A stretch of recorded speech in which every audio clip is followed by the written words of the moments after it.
Welcome to Mach 10 Sports in this January 29th, 2024 episode. As always, we have a phenomenal episode for you. We always have a phenomenal episode for you. But let me send the link to our guest who I will tell you about in just a moment. Let's get that link over to him real fast. Boom. We sent it. We are in like Flynn. All right. Perfect.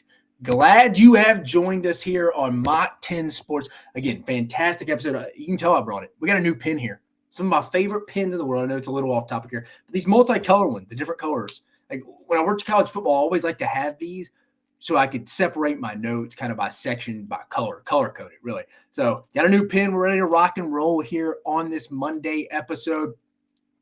We're 2.5 weeks away from first pitch in the 2024 SEC baseball season. I mean, even Baseball America had their preseason top 25 poll come out today. 8 SEC teams in. If you are surprised, you probably are not. You're probably not surprised that there's 8 SEC teams. We got LSU, Florida, Arkansas, Vandy, Tennessee, Texas A&M, the usual suspects. And then Auburn coming in. I've seen some top 25 polls come out with, like I said, about 2.5 weeks, February 16th. I believe this is the exact date of opening day for SEC teams. Seen a lot of teams switch out either Alabama or Auburn, or a lot of polls switch out Auburn and Alabama kind of as that 8th team, 7th, 8th team in their preseason poll. But Auburn comes in for Baseball America's preseason top 25 polls, the last SEC team in. I think D1 Baseball had Alabama. But again, 8 SEC teams coming in. Goes to my next point, College Baseball Central's Alex Day does a phenomenal job for their website, for their publisher. He's joining us. He'll preview the 2024 SEC season. We're going to talk about what does LSU have to do to replace the Dylan Cruz, the Paul Skeens, the Trey Morgans of the world for them to potentially repeat, for Jay Johnson and the boys to repeat. Talk about Ole Miss. We're going to Magnolia State, best state for baseball, even including Southern Miss outside of the SEC. We're going to go to the Magnolia State, talk about can Mississippi State, Ole Miss bounce back? Can Mississippi State, Ole Miss bounce back? A lot of preseason publications. But as we know, if you followed SEC baseball for a while, there's always somebody that's a little bit of a team that's projected to finish lower than they are. It'll exceed expectations. It usually happens in basketball and baseball, I feel like, a lot more.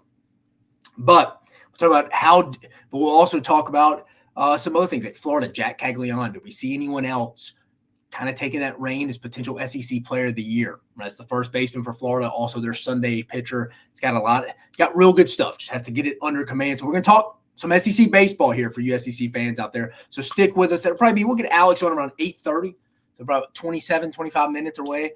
Moving over to basketball, we had a phenomenal day on the basketball court on Saturday. How deep is the SEC? It's starting to get serious now. 7 teams in the top 50 in net rankings right now. And you got Ole Miss and South Carolina just outside it. I think you got South Carolina at 52nd, Ole Miss 56, I think is what it is. We'll talk about the net rankings as we talk about basketball. We'll talk about my SEC basketball power rankings. Remember everybody was talking about the SEC in general in basketball back at Thanksgiving, like, is it a down league, or is it not that good of a league this year from time to time? No, it's the deepest I can remember. Woo! Probably going back to the early to mid 2000s. It may be deeper than that. Seriously, like 2002, 2005-ish era, maybe, when Billy Diamond was kind of just getting it rolling. You still had Kentucky, Alabama was good. Bruce Pearl was at Tennessee. Just on that, John Brady still at LSU, who was one of our guests this past week. They went to the Final Four in that era. Probably since then. But 1 through 11, if you count LSU, at LSU, at the PMAC, not an easy road game. Everybody's finding out. It's tough to win. I mean, look at Auburn this past week. We'll talk about it. They had a rough week on the road, granted, against 2 NCAA tournament caliber teams against Alabama and Georgia. But again, the league's as deep as I can remember. I think it's a top 2 league in the country right now. So we'll talk about that. Again, we'll bring up my power rankings. And then we'll get into my segment of football here. What are the expectations for Mike Elko in year 1 down in Aggieland at Texas A&M? We'll talk about that. But first, let's go around the SEC for you here. Around the SEC, Senior Bowl week going on down in Mobile, ran by the CEO, executive director. I forget what his title exactly is. I know Jim, but Jim Nagy over there used to be a scout with the Patriots and the Seahawks. He does a phenomenal job running the show down there for the Senior Bowl. They had their measurements. Today was a big measurement day. I actually interned there back in 2016 when Phil Savage was running. They did a phenomenal job. They always do a phenomenal job. The city of Mobile embraces it. It's really the draft capital of the country, really. It's the best all-star game, bar none, second to none. Phenomenal. But let's go through some SEC players. Mobile native, Spanish Fort native, right here from Missouri, right off the bat. Corner, Chris Abrams-Drain. I think he measured in at, 5'11", 3'8", 173. Then you got the arms, 31-inch arms, 8 7/8 hands, and 74-inch wing. Look at some other SEC guys here. Alabama, Chris Braswell, the edge defender, outside linebacker, coming in at 6'3", 257, 32-inch arms, 9 3/8 hands, and he's got an 80-inch wing. So big, long guy, just like we knew Chris Braswell would be, just rolling through that. Georgia, Javon Bullard coming in, the safety for Georgia down in Mobile this week, coming in at 5'10 and a half, 197, 30.5-inch arms, really about an 8 3/4 hand, close to it, and then a 70-inch wing for Javon Bullard out there, the hard-hitting safety. A little lighter than I thought he'd be, though. 5'10 and a half, 197, under 200 pounds. He'd probably like to be over that. When he gets to the combine, I'm sure he'll be over 200 pounds. So it's always interesting to see how the measurements differ from down in Mobile to when we go in late February, March to Indianapolis for the NFL Combine. Coming over here as well, Mississippi State, Jaden Crumity, the big defensive lineman, comes in at 6'4 and a quarter, 309, 32-inch arms, 9 3/4 hands, big hands. Well, I mean, for his size, though, it's really not that big. And then 78-inch wing. So a little bit stumpier there, a little bit, but that's for Mississippi State's Jaden Crumity. Kentucky, Ray Davis, the running back, comes in at 5'8 and a half, 220. It's about what everybody kind of thought he'd be. 29-inch arm, closer to 9-inch hand, and 72-inch wing there for the running back from Kentucky. Alabama's defensive lineman, interior defensive lineman, Justin Igboigwe, coming in at 6'4 and an eighth, 292, 32-inch arm, 9.5 hand, 80-inch wing. I like Justin Igboigwe. I think he could be a solid player. He kind of comes off kind of like a Detroit Lion to me a little bit. That sounds weird as hell that I'm saying that. And it's not just I'm kind of a product of the environment. You know what I'm saying right there. It's not just because they played yesterday. Recency bias, I should say. It just kind of seems like a guy who the Lions would go get after. Georgia here, running back Dewan Edwards. Dejon Edwards coming in at 5'9 3/8, 202. It's really short arms here. 29-inch arms, 9-inch hand, 71-inch wing. Dejon Edwards, good player. Kingsley Iguakin, the offensive lineman for Florida, comes in at 6'3 and 2/8, 300. 32-inch arms, 9-inch hands, 81-inch wing. Kind of smaller interior guy for you there if you're a Florida Gator fan. Jeremy Flax, another offensive lineman from the SEC, coming from Kentucky, 6'5 and a quarter, 360. Real heavy kid Flax is here. 33-inch arms, 9-inch hand, 81 and a half wing there. For Missouri, Javon Foster on the offensive line, coming in solid unit this year. Not a lot of injuries for Missouri, but we'll see Javon over in Mobile this week. You can get on the NFL Network. They have a bunch of the practice one-on-one stuff. The game doesn't mean as much. It's really about the practice stuff. But he's coming in at 6'5 and a half, 309, 35-inch arm, 9 3/8 hand, 82-inch wing. Big kid right there. As you can see, coming in at 309 right there. It's a big kid. Keep going down there. Auburn here. We got Marcus Harris, former kid we signed when I was at Kansas. 6'2", 284. A little bit undersized. That's why he wasn't a heavily recruited kid out of Montgomery, but we out-evaluated everyone for that. 32-inch arm, 9-inch hand, and 77-inch wing there for Marcus. Keep going down to me. You see guys like Notre Dame. Sam Hartman is there. Keep going down. Texas A&M, McKinley Jackson, the interior defensive tackle, 6'1 and a half. He was an undersized, stumpy guy, but really disruptive, especially against the run. 331, 33-inch arm, 9-inch hand, 80-inch wing going on. Jordan Jefferson for LSU coming in on the defensive line, the West Virginia transfer, 6'2", closer to 6'3", 323, 32-inch arm, 9 7/8 hand, 79-inch wing, closer to 80 there. Cedric Johnson, the big edge defender for the Ole Miss Rebels, coming in at 6'2 and 7/8, 260 pounds, 33-inch arm, and like 9 4/8 hand there, and then 79-inch, closer to 80-inch wing there. I feel like we're seeing a lot of that with the edge defenders of the SEC. A lot of similar measurements, a lot of stumpy guys with the interior. That's why I like Justin Igboigwe. from Alabama. I think he's got a lot. Bo Limmer, interior offensive lineman for the Arkansas Razorbacks, coming in 6'4.5", 301, 31-inch arm, closer to about 9.5 hand, 77 wing there for Bo. Center for Arkansas this past year. Georgia, Ladd McConkey, the big receiver, coming in 5'11.5", 187, 30-inch arms, smaller hands right there. But it doesn't seem like it's affected him so far. In 72-inch wing. I mean, I guess catch radius, but we never really thought much of that in evaluation. But smaller hands there for Ladd. That'll be interesting. Does he go the Brandon Allen route? Talk about the stories of changing the measurables from the Senior Bowl to the NFL Combine. Remember, Brandon Allen had really small hands at the Senior Bowl. He went and got a massage every day until the NFL Combine. I think he got like an extra quarter an inch, maybe a half an inch. Not too big of a difference, but again, you're splitting those small of atoms. It's a big deal. For Tennessee, Joe Milton, the big gunslinger, coming in at 6'5", 235, 33-inch arm, 10-3 hands. That's massive. And then 80-inch wing for Joe Milton there. It'll be interesting to see how he looks this week. Then who else? William Mott, the long snapper for Georgia, 6 foot, 236, normal size for an NFL long snapper, 31-inch arms, 9-inch hands, 75-inch wing. That's Georgia's long snapper, William Mott. Then we got Florida's Ricky Pearsall, their number 1 receiver from this past year, 6 foot, 7/8, 193, 30-inch arm, 9-inch hand, 73.5 wing. Remember, you got Michael Penix will be there. Andrew Phillips, corner from Kentucky, coming in at 5'10.5", 191, 31.5-inch arms. What do we got there? 88 smaller hands there, 8.5-inch hands and 75-inch wing.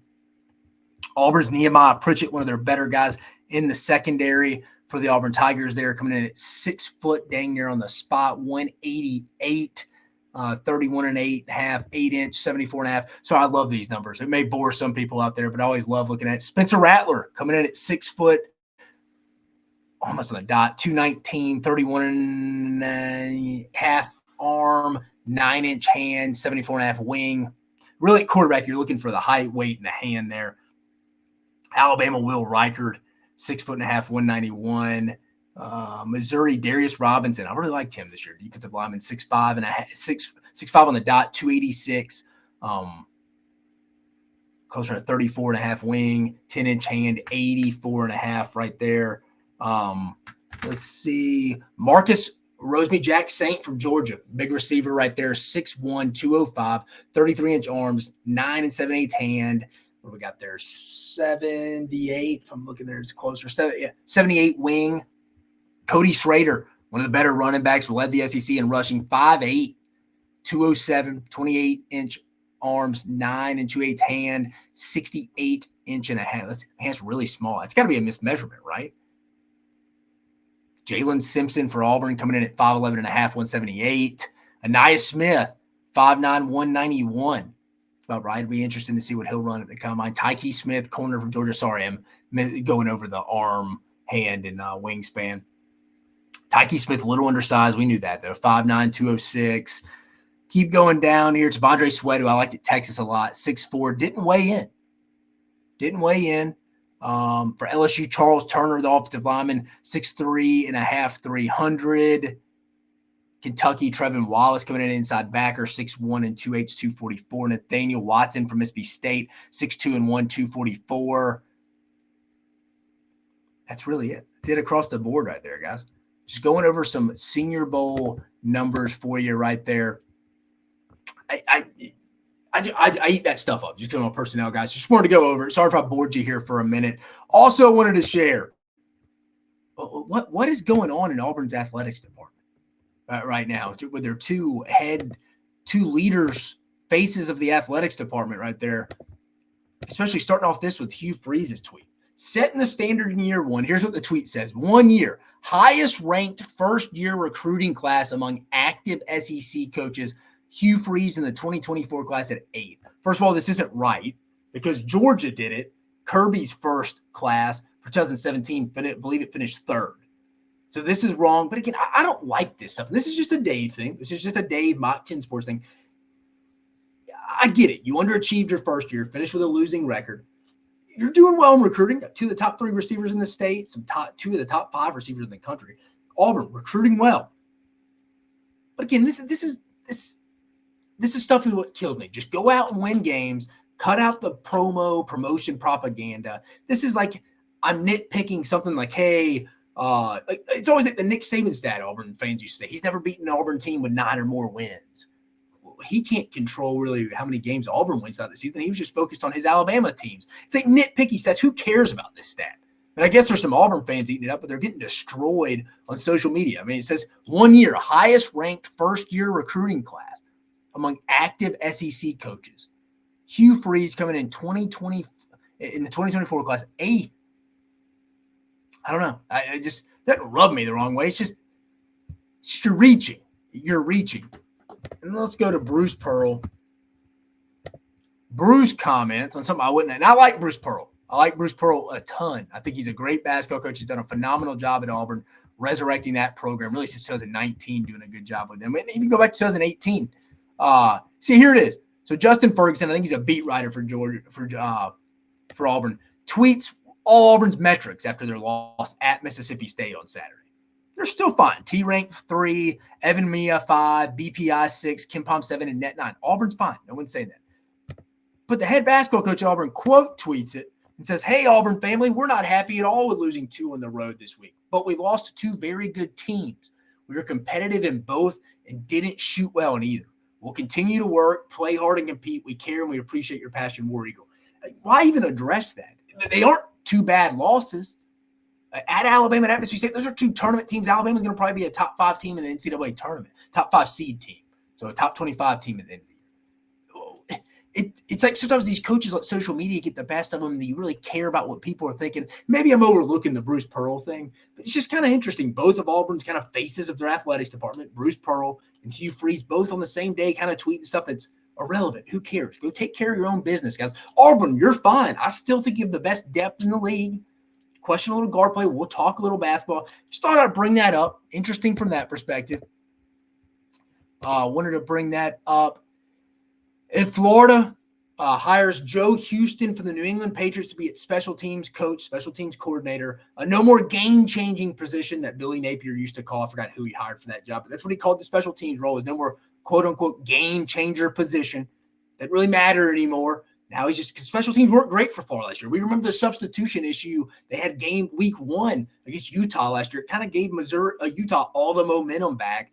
They never looked back. If you remember right, what did they do?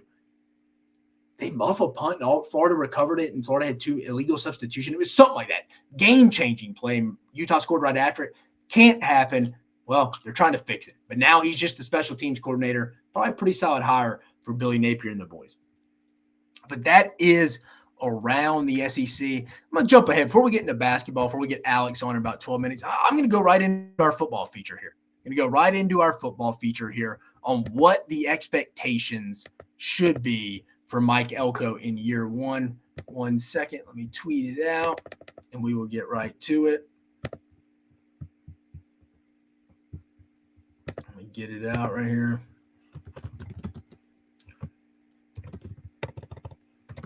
The expectations.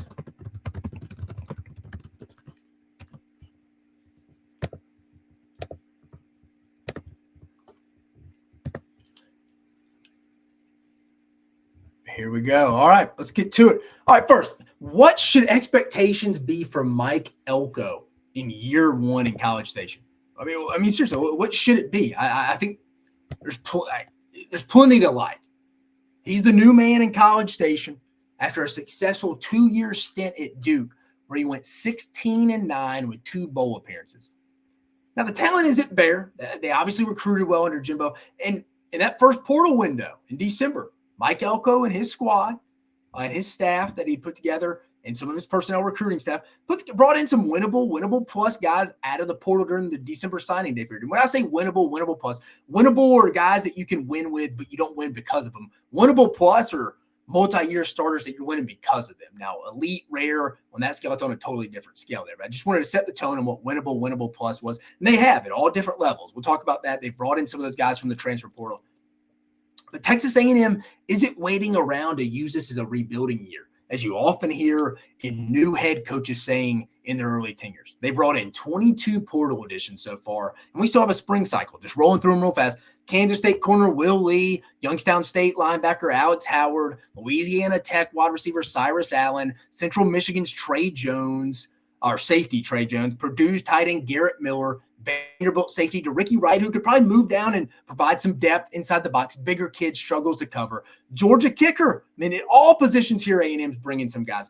Jared Zirkle, Purdue edge guy, who I like a lot. One of the bigger guys they got here. Nick Scorton, I like this kid a lot. Was tied, I think, with the Big Ten in sacks. San Diego State safety Marcus Ratcliffe, Cal Poly corner Donovan Saunders, Troy wide receiver Jabrir Barber, Troy offensive lineman Derek Graham, Florida DB Jaden Hill, Florida linebacker Scooby Williams, Wisconsin defensive lineman Rodis Johnson, UAB corner BJ Mays, Kansas offensive lineman Armaje Reed Adams, Stanford running back EJ Smith, that's Emmitt Smith's junior son, Bowling Green edge defender, who I like as well. I remember this kid from Kansas City, Missouri, Cassius Howe. We also, when I was at Kansas, signed Armaje Reed Adams. He's a Dallas kid, so him going back to the state of Texas makes sense. That's really what the portal is these days.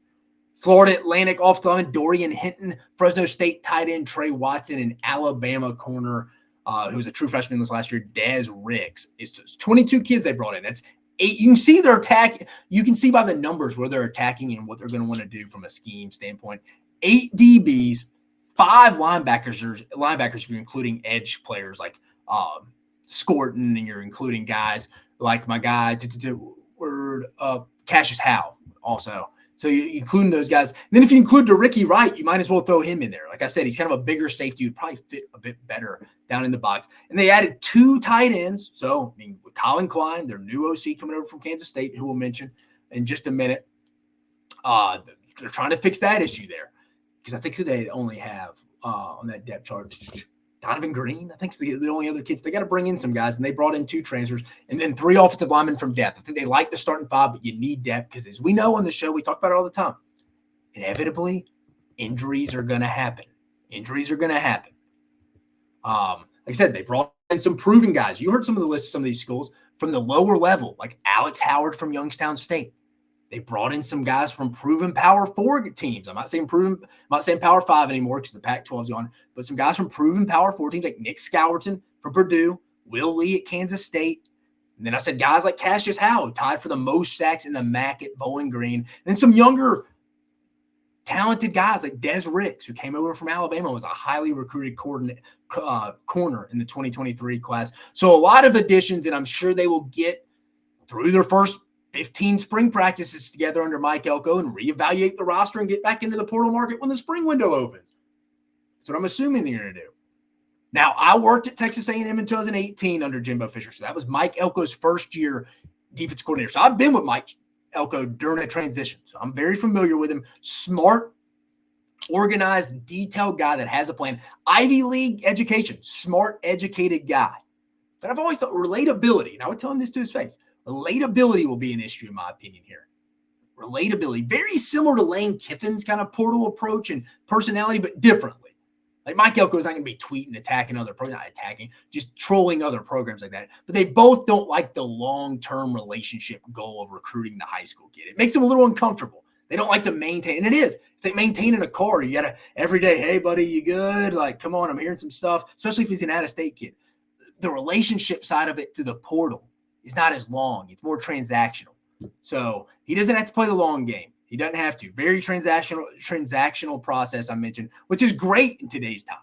But I don't think you can go as heavy as Ole Miss and Lane Kiffin have gone in the portal at a school like Texas A&M, because in a state like Texas, the high school coaches want to be so involved. It's the biggest football state in the country. I mean, you can make an argument between Texas, Florida, and California, but Texas easily top 2. I'd put it. I mean, from the high school coaches caring as well, and from an organization standpoint, Texas is 1.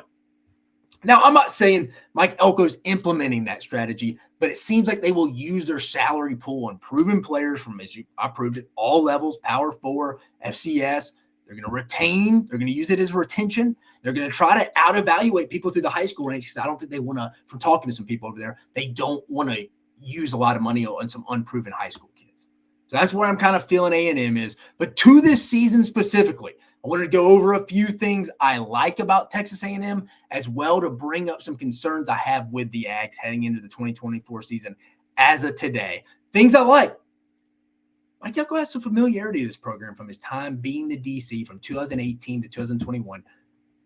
Jimbo Fisher's first DC. Jimbo, in my opinion, wasn't just a total disaster. And I'm not saying anybody's saying that, but he wasn't a total disaster. Jimbo raised the ceiling for Texas A&M in recruiting. He made them more of a national brand than people are willing to say because he came in with a national championship resume and had an ungodly contract that got people's attention. I mean, recruiting was in the middle of an era change during Jimbo's tenure, and he made them a national brand due to his resume, and everybody knows Jimbo Fisher, and he's phenomenal in front of kids and parents. Just turns it on, storyteller, Uncle Jimbo. Like, he does a phenomenal job. He's one of the best I've been. Always hear Mac Brown does a phenomenal job one-on-one meetings. Always wanted to hear from Billy Hives over at Tennessee and Pat Suttis, who's the GM at North Carolina. I always thought Mac Brown and Hurd done a great job. Obviously, Nick Saban, but Jimbo Fisher did a phenomenal job too. And he kind of got A&M recruiting national, got that brand out there. So all wasn't bad in College Station. But obviously, Jimbo had his faults. And Elko at least will have some answers to the test as he enters his first season. He isn't walking into this blind.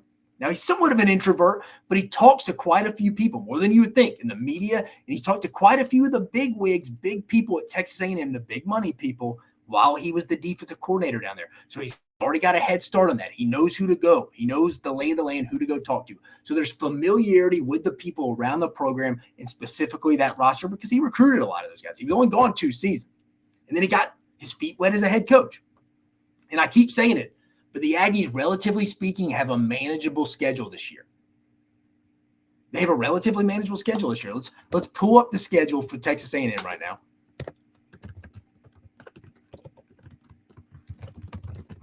Pull it up for you.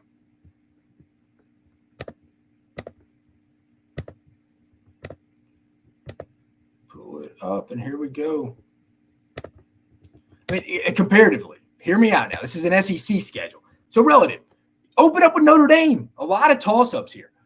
Notre Dame at home. It's winnable. McNeese should be a win. At Florida could be a tough game. Bowling Green at home. Arkansas and Arlington is normal. Missouri in College Station, former Big 12 brethren, getting them at home. They haven't played that much since they've been in the SEC. At Mississippi State, LSU at home, at South Carolina, by New Mexico State. Watch out, New Mexico. Watch out for New Mexico State. Auburn knows.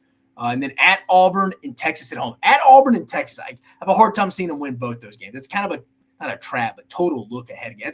I wouldn't want to go to Auburn the week before I play Texas where people are going to be hyping that up forever, that game.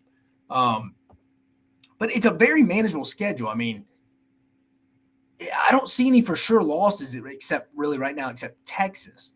I mean, I really don't. I mean, you really got 1, 2, 3, 4, 5, 6, 7 games that are kind of that toss-up mode or toss-up to loss mode because I'm counting Texas, and 5 of them are at home. They only got to go on the road at Auburn and at South Carolina. I mean, in Elko's first year, they got to win at Mississippi State. Those are games you can't afford to lose. There's a lot of very winnable games. I mean, they could win 6 games or they could win 9. It's big. I mean, you're always going to lose a game in your coach's first year, but this is a very manageable schedule.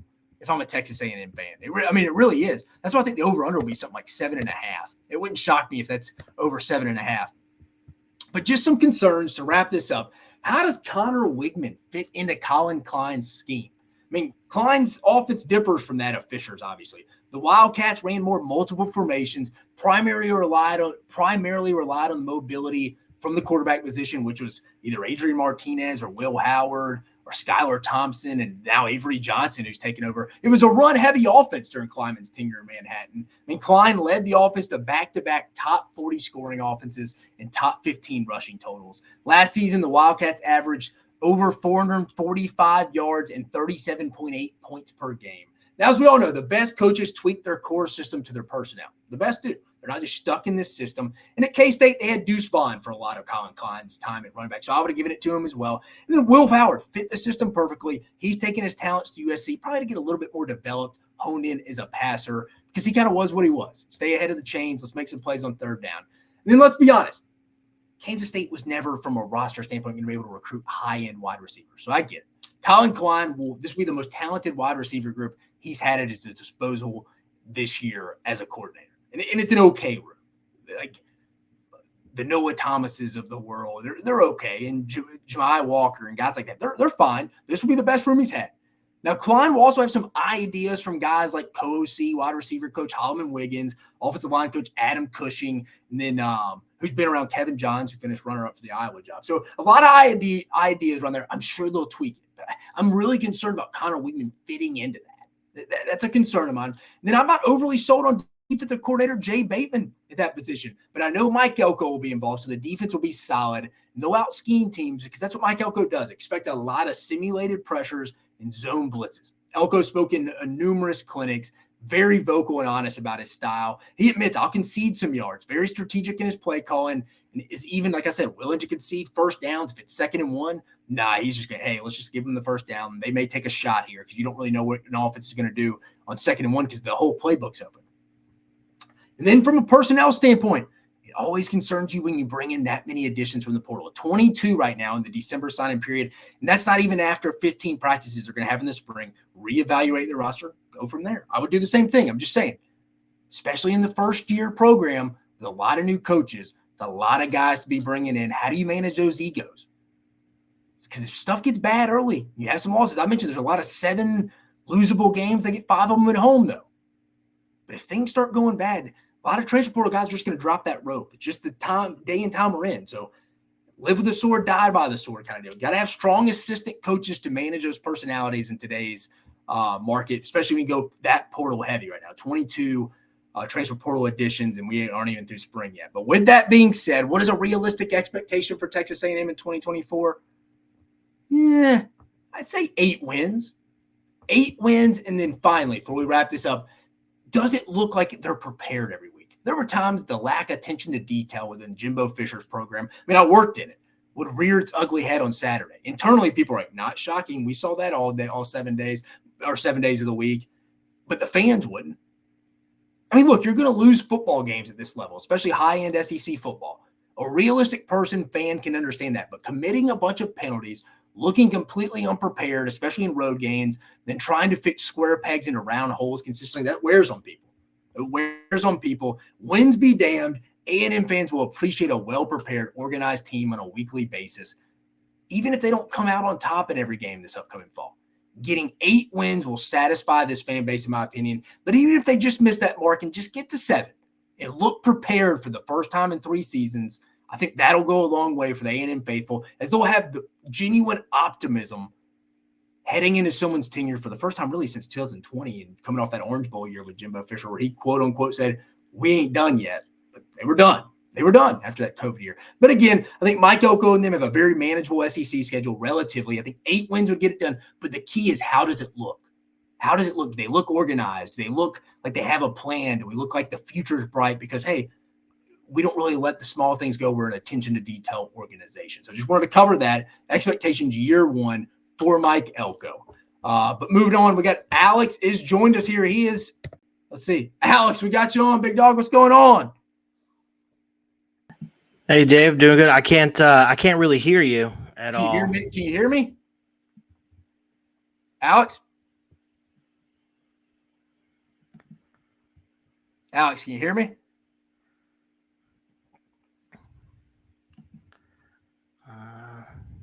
Let's see.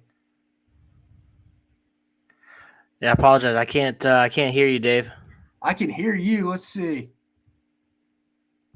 Let me turn. Can you hear me now? Can you hear me now?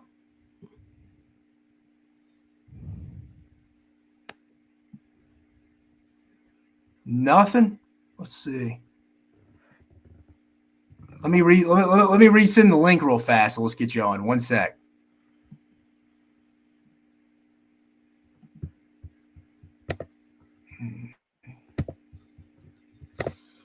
Sending you the new link.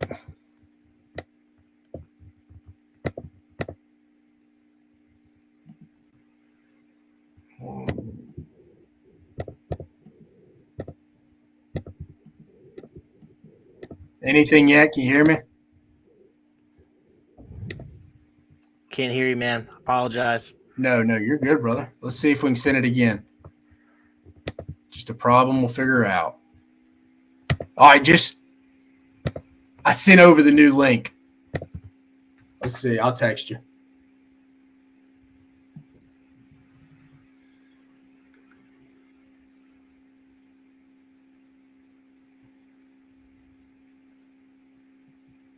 Try the new link.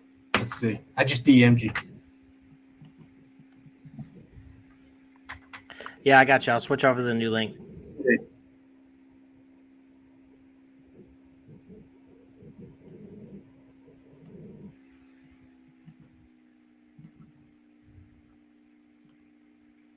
Can you hear me?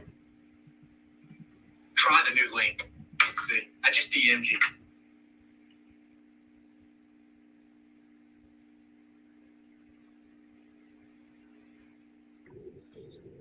Perfect. Let's see. I heard you. Hear you now. Oh, perfect. We're in, baby. All right. Got you. Alex, appreciate you joining, man. Not a problem. Appreciate you having me on. Oh, no problem, brother. Well, let's get right to it, man. I appreciate you what you do. Again, we have Alex Day with us here, guys. Does a phenomenal job for College Baseball Central. Dude, seriously, can you believe baseball season's already here? Dude, I'm so excited. Football season's over. It's baseball season. I mean, we're just not even 3 weeks away, and it's gonna be a fun one. All right, so also you can catch Alex tell me if I'm right here, at Radio Man Day. That is correct. At Radio Man Day. Awesome, brother. So give me some just initial thoughts heading into the 2024 SEC baseball season. What's some storylines you like? Maybe some players you're looking forward to see, maybe taking that next step, some new coaches around the league. What's some thoughts? Yeah, there's a lot of interesting storylines, when you think about, first comes to mind, especially for me, is LSU. They're losing Dylan Cruz, Paul Skeens. They go 1-2 in the draft. And then you're also losing Trey Morgan, Jordan Thompson, really key guys that have been there a long time and were really essential to their, to their run last year to the championship. What does that lineup look like, coming into the season now? They brought in a ton of transfers. When you look at the pitching staff looks deep and talented, maybe even a better pitching staff than what they had last year. As a whole, obviously you're not replacing Paul Skeens. That guy comes around once in a generation. But, as a whole, I think the pitching staff's going to be better. But, will some of these young guys that were freshmen last year that got some good playing time, will they develop? Will they, kind of fill that void? Tommy Tanks was hurt most of the year. He's had off-season surgery. He's going to be back healthy. So what does this offense look like? And then Florida looks to be almost as good as they were last year. Their lineup is super potent. You certainly got Jack Caglione back. They brought in Colby Shelton from Alabama, who had 25 bombs as a freshman. That lineup is absolutely stacked, and they've got a freshman. They got a freshman, Liam Peterson, who's going to be in their weekend rotation, who has just been lighting it up. A&M's another one that has probably is going to have one of the best lineups in the country. When you look at Jace Lavalette, they brought in Braden Montgomery. But A&M's big question is going to be the pitching staff. That pitching staff was not good last year. So just, can the pitching staff keep it up? And then I've also got my eye on South Carolina. Their pitching staff, they lost some guys, but man, they've got a lot of guys back, and that lineup is deep and talented. When you look at Petrie and Cole Messina, and Casas and those guys. Absolutely. So piggybacking off that, I wanted to bring this up because I know the Magnolia State big college baseball state, even including we're talking about Ole Miss, Mississippi State, obviously Southern Miss as well. But in your opinion, what does Ole Miss, Mississippi State have to do this year to get back kind of to the normal ways? We've seen two very poor down years for Mississippi State, coming off a national championship in 2020 or 2021 season. And then you had Ole Miss coming off their national championship in 22 and then not making the SEC tournament. Both teams not making it to Hoover last year. What do you think they need to do to kind of get back on the right track here in the Magnolia State? The biggest thing I think for both teams is pitching. Can their pitching step up? Mississippi State last year, their offense was really good. Top half of the SEC offensively. They hit a ton of homers. Hunter Hines, Dakota Jordan, they've got some dudes offensively, but man, their pitching staff was just bad last year. Gave up a ton of walks, just a ton of free bases. And so that's where they have to improve if they want to, frankly, if Chris Alonis wants to keep his job. Correct. And then, at Ole Miss, it's kind of the same deal. They've got some young pieces, like Will Furness last year had some big moments for them. JT Quinn, I've heard, from some people down there that he's really taken a step forward this year. and could really be, a real Friday night ace for them. And if he's that, then, I look for Ole Miss to definitely make some big strides this year. What's your thoughts over there on some new coaches in the league over there at Missouri, and you got Alabama with Rob Vaughn over there coming over from Maryland? Oh yeah, Rob Vaughn from Maryland. He's an excellent coach. Alabama lost some big talent. We already talked about Colby Shelton. Luke Holman's now at LSU. There was another reliever, Cade Woods from Alabama that came over to LSU. Yeah. So there's going to be a little bit of a learning curve for them. But there's still a lot of talented guys there. Alton Davis, was a big piece for them last year out of the bullpen. The big question for them, Alex, is what for Alton Davis. Is he going to get in that rotation, or is he going to still come out of the bullpen? It's kind of like the vibe you get over there. Well, I talked to him a couple weeks ago, and he's pushing hard to be in that starting rotation. Whether he actually makes it or not, we'll see. We'll see how Rob Vaughn fills out that card, because he was such a valuable piece for them coming out of the bullpen. So, but he's pushing hard. I mean, he's certainly got the talent. He's got the stuff to be, a weekend starter in this league. And we'll just see how that goes. Mizzou, their big issue last year, man, they just got killed by injuries. They came out and beat Tennessee that opening weekend of SEC play, and everybody was like, "Oh man, Mizzou is legit," and then they just got decimated by injuries. So how do those guys bounce back from injuries? Mizzou's never been a traditional power, so we'll see how it kind of goes for them. But I think a good season for them would be making the SEC tournament. I think that would be a really good season for them, especially in the first year. Yeah. Now moving on, the defending national champs, the LSU Tigers, who you follow closely. What's some things you're looking forward to seeing out of the Tigers, especially maybe they may stumble – maybe stumble is the wrong word. Get off to a slow start in February that you kind of see could possibly be a strength of that team as we kind of get into May, June, as we get to SEC tournament in Hoover to regional time. Like what is something LSU – obviously the names, the Dylan Cruz, the Paul Skeens, I mean, I think they're going to miss Trey Morgan severely. I don't think he's really talked about a ton from that standpoint, especially defensively. What's some other holes you think LSU's got to plug – they want to kind of go get back to Omaha? Well, I think you got to look in the middle infield. Jordan Thompson was a 3-year starter at shortstop, and played a lot. Say what you want about Jordan Thompson. He had his up and down career. He had some issues with errors, but his junior year was rough, right? Wasn't it his junior year or his sophomore year? Yeah, I was watching. Alex, not to get off topic, I was watching, what game was it? It was 2 years ago. I don't know how I remember this. I think it was the Alabama-LSU series in Tuscaloosa. It was just a routine, I think, infield fly. I don't think it was an infield fly, because I don't think anybody was on base for it to be called. But it was a routine fly, and he just whiffed. I forget. Yeah. I think it was Alabama and Tuscaloosa. You're right. LSU struggled Jay Johnson's first year defensively, if I remember right? Yeah, they did. They really did. And a lot of that was kind of put on Jordan Thompson's shoes. I mean, he led the SEC in errors. Yeah, that year. But I mean, if you're a 3-year starter at shortstop for LSU, I mean, every other prior starting shortstop before Jordan Thompson that's come through LSU is now playing in the Major League Baseball. So I mean, there's a track record there of LSU putting shortstops in the league. And, whether Jordan Thompson gets there or not, I don't know. But you're certainly losing a veteran presence there at shortstop. And then you lose Gavin Dugas as well at second base. So you're replacing both of your middle infielders. And they've moved Josh Pearson, who was the left fielder, for them in Omaha. They moved him to second base, which is essentially the same thing they did with Gavin Dugas last year at the beginning of the year. They moved him from the outfield to second base. And, defensively, he was not the strongest. I mean, in Omaha, you saw them flip-flopping Dugas and Thompson when the left-handed batter would come up. I mean, that was mostly because Dugas was hurt. He had a hurt shoulder, but that just kind of speaks to, kind of how they felt about Dugas defensively. But he was certainly a veteran presence and a big bat for them. So replacing that, so how is Josh Pearson going to do with that transition from the outfield to second base? That's going to be a huge question mark.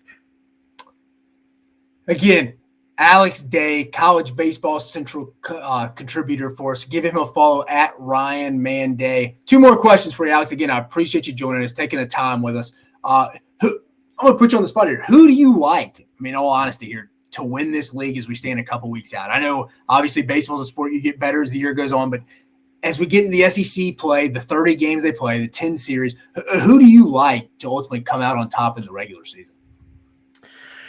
Yeah, I've been thinking about that a lot, and I think it really comes down to two teams. I think it's going to be Florida or it's going to be Arkansas. Arkansas looks to have maybe the best pitching staff, They just lost an in arm the too, didn't SEC. they? What's that? They just lost an arm. Who was it out of the rotation for the Arkansas? So they lost Jackson Wiggins. But he was hurt most of the year last year anyway. But you still got Hagen Smith, who has a real shot to be National Pitcher of the Year. You still got Brady Tigert, who was limited a lot during last year. He was a big law, yeah. Yeah, so they're going to be in their starting rotation, and then they've got just a ton of bullpen arms. Will McIntyre is another guy that doesn't quite get enough love there, I don't think, who's just going to be a Swiss Army knife for them. He's going to be all over. He can do anything you need for him out of the. He can start, he can long relief, whatever you need. And I think a lot of people are kind of down on their lineup this year, but I mean, you still got Kendall Diggs, you got Peyton Stovall. They brought in some transfers. They have a freshman catcher who's pushing for some serious playing time. And, so I think Arkansas looks to be up there. And then Florida, like we already said, Jack Caglione, Colby Shelton, the freshman Liam Peterson. Those look to me to be the front runners for who's going to win out on this league. I feel like I feel like Kendall Diggs has been in Arkansas since I was in middle school. Feels like he's been there forever. Same with Brady Tigert. But on the opposite end of the spectrum here, last question for you, Alex. Who's someone? I feel like there's someone every year, especially in baseball, for the SEC baseball, because it's so hard to predict. As there's so many newcomers, freshmen, but who is someone that is kind of predicted low in the conference from a media perspective that you could see kind of bump up, maybe either get a regional appearance or maybe exceed and maybe be one of those 7-8 host bids the SEC usually gets?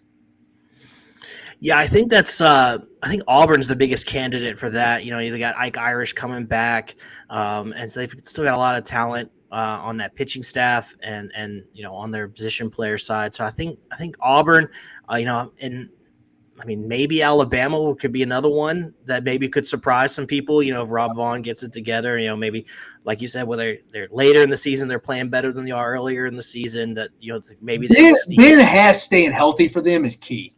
And that absolutely, they got to keep that. They got one returning everyday field. Who's it? Matt Gassetti. I think the catcher is the guy. It's the only one that's back. I mean, I know they got some SEC experience in name slipping my head. The center fielder from Ole Miss that transferred.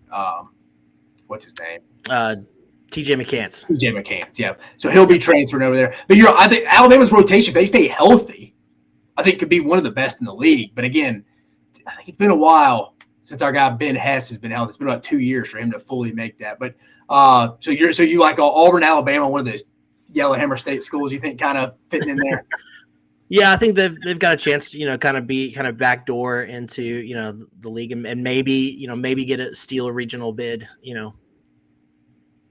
Yeah, they kind of seem like they've been flipping spots in that D1 baseball poll, Baseball America poll. It came out. It's like see Alabama and Auburn kind of in the back ends of those top 25 polls.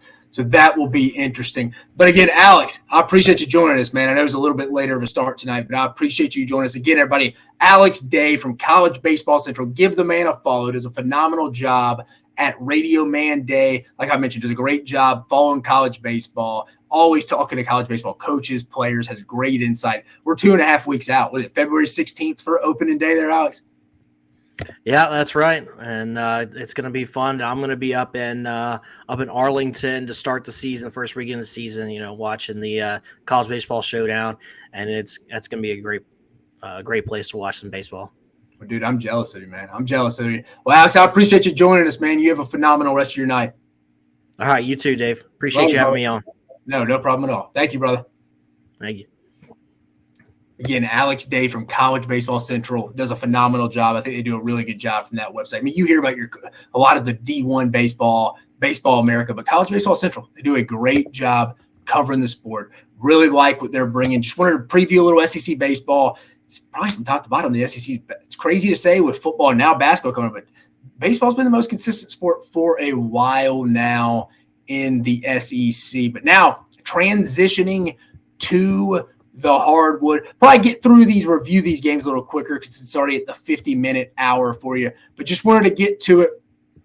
Florida, On Saturday, getting the 102-98 overtime win, kind of tell two halves. Florida played a really good first 30 minutes. 19 turnovers was a big reason for that. I mean, that's why Georgia got back in this. Great week for Florida, though, getting 2 big home wins against Mississippi State and Georgia.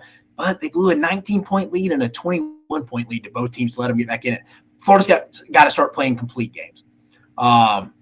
Things can still be taken from this game, though, which is a good thing. They're winning, but there's some things they can grow from that Todd Golden can grow from. Georgia just got off to too poor of a start. Just got too poor of a start.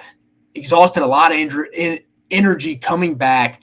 It took its toll in overtime. R.J. Melendez going for 35, 6 from 10 from beyond the arc, which is outside the norm for him. Normally he's something around a 22% three-point shooter, I believe. So that was outside the norm of him. But give Mike White and Georgia credit. They fight.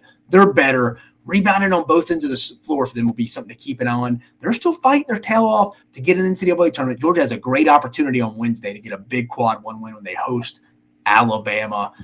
Florida got a big week this week as they head to Rupp to face Kentucky. South Carolina continues on their winning ways, beating Missouri 72-74 at Colonial Arena. 4 guys in double digits. B.J. Mach leading the way for the Gamecocks with 21. Meechie Johnson, one of their better players, wasn't great, 0 for 9. That just shows you how good Carolina can be. Knew this would kind of be a letdown game for them, though. Coming off the big home win against Kentucky. Missouri hungry, trying to get that first SEC win. Missouri just doesn't have that great equalizer. They don't shoot well from beyond the arc, even when they're playing okay. I mean, Missouri just shot 25% from 3, only shot 8. South Carolina, on the other hand, shot 40% from 3. It was really the difference. I mean, Missouri's there the whole time, but Missouri, I just don't like the scores. Like I've mentioned before, it's like they have their 7th, 8th, 9th guy from their team last year. No Kobe Brown, Demoy Hodge. I mean, Noah Carter, Nick Honor. Just kind of guys. Still, I like my guy Dennis Gates, though, as their head coach. But South Carolina getting a win and kind of an upset, sleepy game for them early after a big win at home. But South Carolina gets done. In the league this year, you just take your wins as they come. Mississippi State get one of the bigger wins of the day, getting the 64-58 win over Auburn at the Humphrey Coliseum. If you're a fan of offense, this wasn't your cup of tea. Let's be honest. But Chris Jans is apologizing to no one for the way he coaches his team. He's apologizing to no one. Go watch his press conference. It will always be defense-first mentality in Starkville. The Bulldogs just got 9 points out of Tolu Smith, his lowest output of the season. But it didn't matter because Mississippi State dominated the glass on a 45-30 margin and a 14-6 advantage on the offensive glass. Just felt like Auburn could never put a complete half together. It's like Bruce Pearl said. This game just felt real grimy the whole time, and Auburn just couldn't put it together. Auburn had a rough week on the road, back-to-back losses at Alabama and at Mississippi State. Nothing to hang your hat on if you're an Auburn fan, but guard play is an interest. Like on the road, neutral sites, how will Aiden Holloway play? I know what I'm getting out of Janai Broome, but Aiden Holloway, Katie Johnson, Trey Donaldson, guys like that, how are they going to play away from Neville Arena? That is key. That is key to how far this team will go. It's early. No need to panic. I like Auburn. Still the deepest team in the league, in my opinion, there. But again, guard play, similar issues everybody complained about with Zep Jasper and Wendell Green last year. It's got to change if Auburn wants to make a deep run in March. Big challenge for Mississippi State this week. They're on the road. They go at Ole Miss tomorrow. Big one.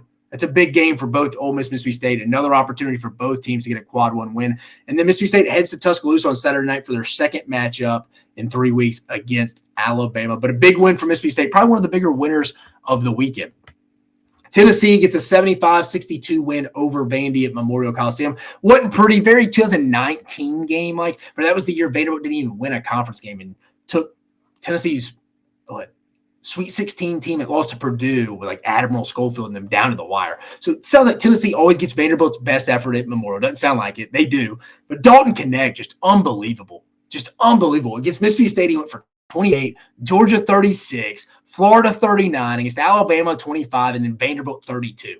Just a do-it-all guy. Just a true do-it-all guy. Dalton Connect is right now. But give Vanderbilt credit. I mean, I'm a little hard on Jerry Stackhouse because it's been 5 years and he hadn't made an NCAA tournament. And it kind of bothered me last year. And it's kind of a Dave thing. I brought it into this year. My buddies always call me out, man, you hate Jerry Stackhouse. I really don't. I like Jerry Stackhouse. I think he has good schemes. But he got co-SEC Coach of the Year last year for a bubble team. And in 5 years, he hasn't made the NCAA tournament. And I get it. This isn't your grandma's Vanderbilt with Kevin Stallings.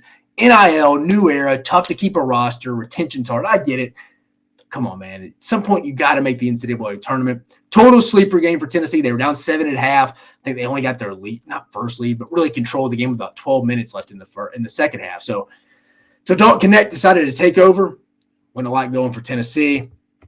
Kentucky gets the 63-57 win in Fayetteville against Arkansas. Again, not a pretty performance, similar to Tennessee. Kentucky missed 15 of their first 16 shots. They were down for a significant amount in this game. Tough week on the road. Lost at South Carolina. Did not perform well in Fayetteville. But you never take a win in that arena, in Bud Walton Arena. It'll always be Bud Walton Arena to me. But you don't take a win for granted there. But the offense just seemed so off for Kentucky on Saturday evening. Arkansas was without Devo Davis, who's Jay Billis announced went AWOL. He's stepping away from the program. Trevon Brazile, down their big front court guy, did not play as well. Rob Dillingham, though, didn't play for Kentucky. Very ugly game in the first half. But Arkansas still had chances to take advantage of this game. But Kentucky was eventually going to hit some shots, and boy, did Antonio Reed step up.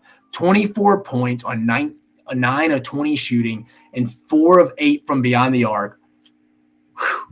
We'll talk about Auburn in a second, but Kentucky and Auburn both will be glad to get home after 2 straight road games. Or we already talked about Auburn, sorry. Both Auburn and Kentucky will be glad to get back home this week. Kentucky gets Florida, Auburn gets Vanderbilt. Kentucky, ugly win, but they got it. You don't take those wins in Bud Walton for granted. Alabama getting the 109-88 win over LSU. Alabama's 600-point game of the season. Mark Sears has taken his game to another level this year. It really is amazing. He was kind of like their third, fourth option last year. I didn't know if he, going into the season, if he could really create his own shot, be that number one dude. He has. He can take guys off the dribble, create his own shot. Fantastic shooter. Does a phenomenal job. Latrell Wrightsell could be Alabama's best overall transfer portal pickup so far. The Cal State Fulton transfer, 19 points on 5 for 10 shooting from beyond the arc. This could be Alabama's best offense in program history. Even better than last year. From top to bottom, it is spread out. A lot better shooting team. But defense will still be a determining factor on if Alabama wins the regular season or not in the SEC. I thought LSU, Matt McMahon had a great game plan coming in. Mike Williams, the freshman, shot the ball well right off the bat. With Jalen Cook, again, much different team, but I think he's a little too far gone. I think they're in that category with Missouri, Arkansas, and Vanderbilt. I think we got 4 teams in the SEC that are really on the outside looking in. LSU's right there with them as well. But Alabama getting the 109-88 win over LSU. Big one against Georgia on Wednesday. Then finally, Ole Miss. Both Mississippi schools, probably the biggest winners of Saturday night. Ole Miss got the biggest win of the season in 70, and it's of its season, and a 71-68 win in College Station over Texas A&M. That's the program's first win in College Station. Not as crazy as it sounds, because obviously A&M hadn't been in the league. It's really since the 13 basketball season that they got in the league. But Ole Miss was down 7 with around 4 minutes left and won the game. It was unbelievable. Jalen Murray's late 3 put the Revs on top. Tight game the whole way, and Ole Miss shooting 41% from 3 was probably the difference. Massive win for Ole Miss and Chris Beard, who'd been struggling on the road. A&M was in control in both the first and second halves. Towards the end of both those halves, they were in control and let Ole Miss go on a run. Just collapsed, A&M did. Buzz Williams will not like that in film review. Also very poor at the free throw line. It seems like A&M will do that every now and 12 for 22. That's not going to get it done against good teams. Newsflash, Wade Taylor, the fourth, carried A&M with 30 points. I mean, it's either him or Boots Radford shooting and Henry Coleman getting rebounds. It's an ugly style, but it's just why they'll be inconsistent. They're 45th in net rankings as of today, 4-4 in quad 1-win games A&M is. And that sounds about right with how they play. Just a little inconsistent, but massive game for Ole Miss and Mississippi State tomorrow night in Knoxville. We'll talk about that in just a minute.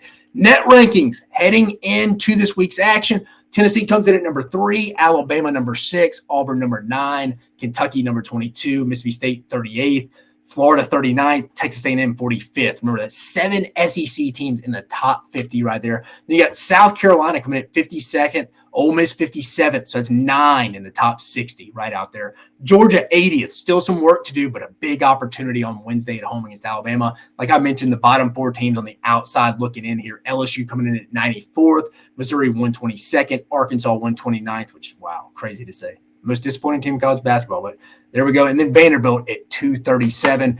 Let me show you those SEC standings before we go over this week's action in my SEC power rankings. SEC basketball standings as we got Alabama a half-game lead on Tennessee because Tennessee didn't play a midweek game last week, but Alabama coming in 6-1 in conference, 14-6 overall, pretty much tied with Tennessee. Half-game lead with Tennessee 5-1, 15-4 overall. South Carolina, Auburn, and Kentucky all tied at 5-2 in league play. Carolina 17-3 overall, Auburn 16-4, Kentucky 15-4. Ole Miss, Florida, Georgia coming in at 4-3. Ole Miss similar 17-3, just like South Carolina. Florida 14-6, and Georgia with the same record as Florida at 14-6. Mississippi State a game behind them, but tied with A&M and LSU at 3-4. Mississippi State 14-6, a little bit more of that upper tier with those group. They're in that group with Ole Miss and Florida and Georgia more so than they are, and A&M. LSU's tied with them. It just doesn't really feel like they're in the same role. They've had some rough non-conference losses, but A&M coming at 12-8 overall, LSU 11-9. Then you get the bottom three teams: Arkansas coming in at 1-6, 10-10 overall, Missouri 0-7, 8-12, and Vanderbilt 0-6, 5-14. So I mean, you got two teams tied really at 6-1, 5-1. You got three teams at 5-2, three teams at 4-3, and then three teams at 3-4. It's just a log jam of three different teams. We still got a lot of basketball left. A lot of basketball, but just wanted to go through the standings there with you. Go back over here. And then this week's schedule. Starting with, we got two games tomorrow. So we got South Carolina at Tennessee. Kim Palm giving Tennessee an 87% chance of winning at home at Thompson-Boling Arena. Massive opportunity for South Carolina, but Tennessee at home, dang near impossible. Dang near impossible. It is so hard to win on the road this year in this league. And in college basketball in general, the stats back it up. Everybody's just older from the portal. Then obviously you can complain about refs. And I think officiating's gone down this year in college basketball. It's just so inconsistent. But again, you can't expect to get a lot of calls on the road. The foul efficiency differential is going to be big time. It's going to go against the road team at home. It just is. That's the sport. But I'd agree with Kim Palm here. I think Tennessee gets the home win. Don't see many teams beating Tennessee in Knoxville this year. They're kind of only played one game in the last week. They should be getting a little fresh. Mississippi State at Ole Miss, probably the biggest midweek game of the week, one of the bigger matchups overall. Kim Palm, you don't see this a lot. It's a 50-50 matchup. But give me the home team. Again, I like the home teams right now in college basketball. I think Ole Miss, Chris Beard at home are going to be tough to beat. On the road, it could be a little different, but they did just go win at Reed Arena in College Station. I'd agree. This is a 50-50 thing, but it'll probably be a zoo at the Pavilion tomorrow. But give me Ole Miss at home. I think you see a big Matthew Morrell day. If I'm Chris James at Ole Miss, I am feeding Tolu Smith. Let's get him going as we get to the midway point of conference play. We need him rolling on the back half.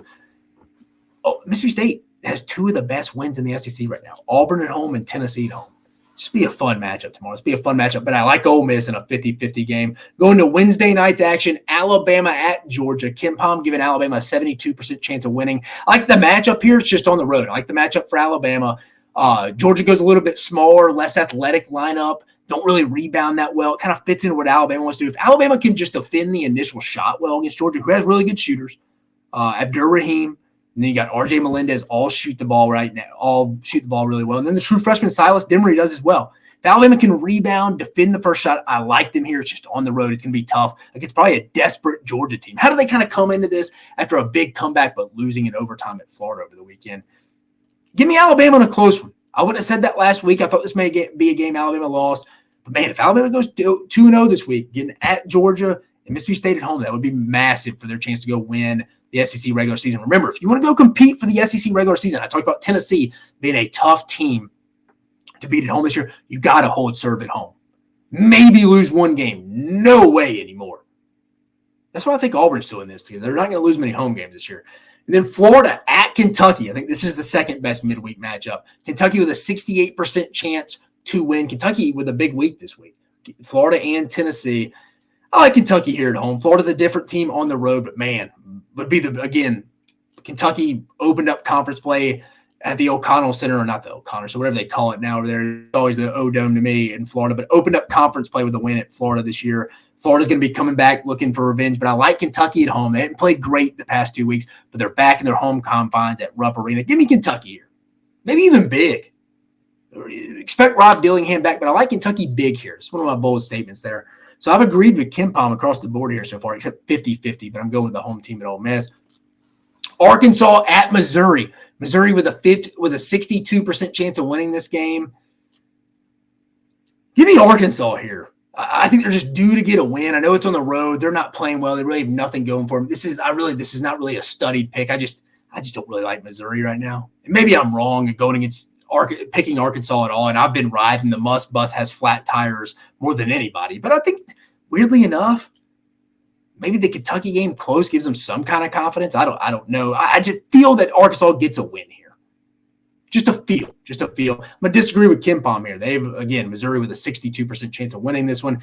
And then Vanderbilt at Auburn, where we already saw this game about 2 weeks ago in Nashville. Auburn got a big win. Auburn with, you don't see these high odds, but it shows you how bad this Vanderbilt team is. I should say they're not bad. It just shows you how good really Auburn is at home, because Vanderbilt's competed with Alabama and Tennessee both at home this year. But Auburn with a 98% chance of winning. I think Auburn comes and looks good. They want to get back at home after dropping 2 road games to 2 tough teams, Alabama, Mississippi State. I think they get back to their winning ways. Don't have much more to say about that one. I think Auburn wins this one. And then Texas A&M and LSU are both off midweek. The SEC is doing that this year. Each team will kind of have a bye during the midweek, so they'll only play one game that week. And this week it happens to be Texas A&M and LSU. But that will do it for this episode of Mach 10 Sports, our Monday episode. I think we're going to start going at 8 o'clock, guys. Just for our frequent listeners here, we're going to start going at 8 Central, so 9 Eastern if you're on the Eastern time zone. But again, like, subscribe, go comment. Tell me I'm doing a terrible job. Like, hey, man, pick up the baseball coverage. Granted, I think we do a good job of baseball coverage. But again, you're the audience. Tell us what we're doing wrong. Go listen to us on all podcast avenues, on Spotify, Apple. You can find us anywhere. Again, we talked about year 1 expectations for Mike Elko, College Station. We talked a little SEC baseball preview with our guy from College Baseball Central. Alex Day does a phenomenal job covering. He likes Arkansas to win the league, and he likes one of the Alabama or Auburn to kind of step up and be that surprise team this year. We reviewed the SEC basketball action that was previewed this week's action. Remember, we got 7 SEC teams in the net ranking top 50 with really 9 in the top 60 with South Carolina and Ole Miss just sitting out there. And I think right now we really do have true 4 locks from the conference right now in basketball. Tennessee, Alabama, Auburn, and Kentucky are in. Mississippi State kind of getting there. A win tomorrow, and Oxford would almost lock it. But again, we have some phenomenal action coming up on the hardwood this week. Baseball season 2.5 weeks away. Portal will be opening up here before we know it. Spring football. Got a lot going on, guys. Great time of year. But again, I appreciate you joining us on this episode of Mach 10 Sports. You have a fantastic night.